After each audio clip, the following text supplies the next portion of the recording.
Okay, so personally, I've been thinking about this lately. Like, just hear me out, hear me out, hear me out. Now, when like you get what's the word I'm looking for? Like when you get curious about something, right? Let's say like you've been out of the game for a while, and you're like, hey, you know what? Um, I wonder how it's how the streets are doing. You know what I mean?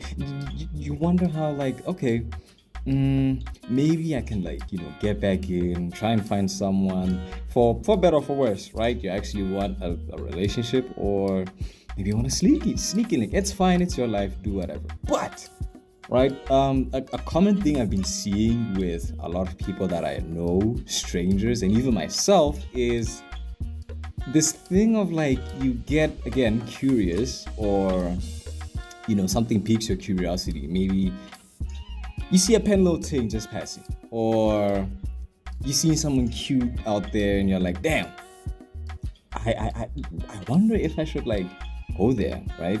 And then by the time you do it, you either regret it, it doesn't pan out the way you thought it did, or the whole experience is just negative overall. Just hear me out for a second, just hear me out.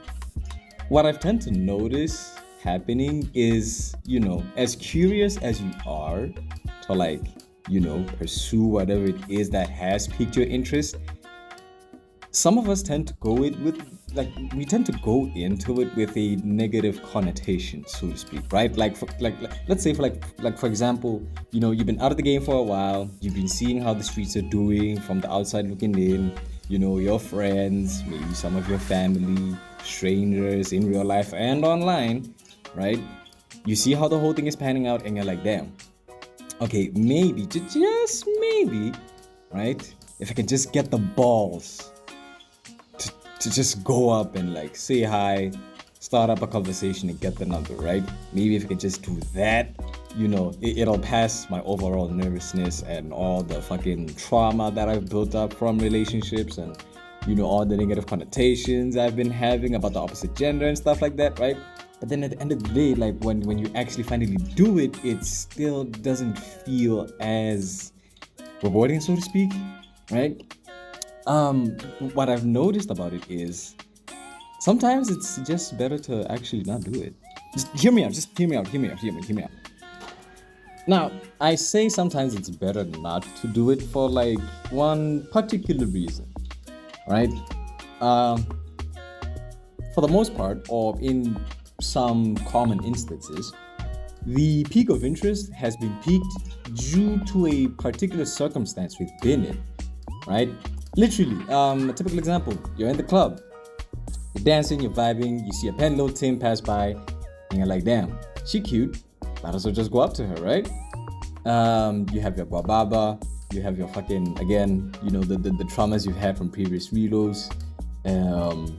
You've been seeing how the streets have been acting up, and you finally stumble up the courage to just be like, nah, fuck it, I'm just gonna do it, I'm just gonna shoot my shot, cool. Sometimes it's just watch, it's better to like just not act on it at all, and quite literally just watch, and not just watch, consistently watch, right? Keyword there is consistently. The consistent exposure to whatever it is you're interested in can actually help you stomach up the, for lack of a better term, the courage to finally do something about it. Because no, think about it, right? A typical example with me, right? I'm a musician and I have musician friends, right? I'll have rappers who'd be like, yo, can I have some beats? I charge them. They're like, damn, I can't afford it. What do some do? They're like, all right, fuck it. I don't want to use internet beats because there's stipulations with that. I can't afford this nigga's beats. So the next best thing is to just make beats of my own, right? And obviously there is that initial curiosity, like, damn, like I'm gonna make this shit, it go slap as fuck and all that stuff. And then when it comes time to finally do it, like the first, let me just address this right out the gate. Your first isn't going to be your best. There's that, right? People tend to overlook that. Your first isn't going to be your best. But even besides that, there's also the issue of like the peak of interest was literally just triggered by like a situational slash circumstantial event, right? Where it's literally like, okay, you want beats, you can't afford to buy beats, nor you don't want to use beats from the internet, so you just want to make your own.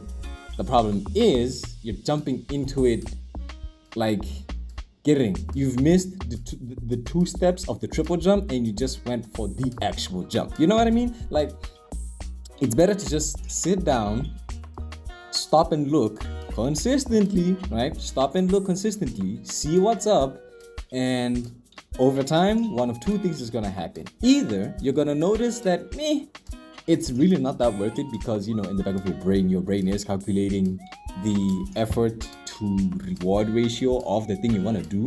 And two, finally you're gonna be like, okay, this actually might be worthwhile, so now I'm just gonna jump into it. And then you're gonna go through the whole thing of doing your research, weighing out the pros and cons, yada yada yada, all that stuff, right? So all this to say, look, if you ever want to start doing something, or if you've been out of something and you want to come back to it, or like something or someone even has piqued your interest, it is best to just stop and look consistently. Stop, look, observe, take it in, and over time you come to the decision that either it's really not that worth it to get into it, or you're like, you know what, okay, I've seen enough, I think now it's finally time to do something.